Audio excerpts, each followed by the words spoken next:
Penyidik sita salah satu akun yang digunakan tersangka Lina Mukherjee untuk mengunggah video berisi konten makan kriuk babi yang menyebabkan dugaan penistaan agama. Usai jalani pemeriksaan intensif sebagai tersangka selama 12 jam lebih, penyidik membiarkan Lina Mukherjee pulang ke rumah dengan catatan wajib memenuhi panggilan penyidik apabila diperlukan guna proses penyidikan yang terus berlanjut. Meski pulang pun, penyidik unit 1 Subdit 5 Siber Ditreskrim Suspolda Sumsel menyita sejumlah alat bukti autentik pelanggaran pasal berlapis Undang-Undang ITE dan penistaan agama yang dilakukan oleh wanita bernama asli Lina Lutfia tersebut. Dibeberkan Direktur Ditreskrim Suspolda Sumsel, Agung Marlianto, ada 3 alat bukti yang disita pihaknya dari tersangka Lina Mukherjee.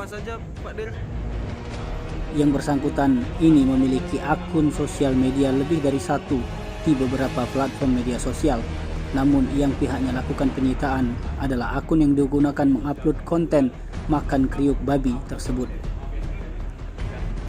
Selain 1 akun sosial media dari Lina Mukherjee, 2 alat bukti yang disita penyidik Siber Ditreskrim Suspolda Sumsel adalah video Lina Mukherjee berisi konten makan kriuk babi serta 1 unit ponsel yang digunakan untuk merekam konten video tersebut.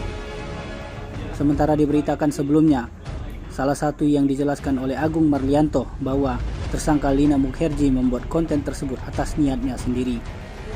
Atas hal itu pula, Agung mengimbau bagi seluruh konten kreator agar lebih berhati-hati dalam membuat konten. Tim Liputan Sumsel Update TV melaporkan.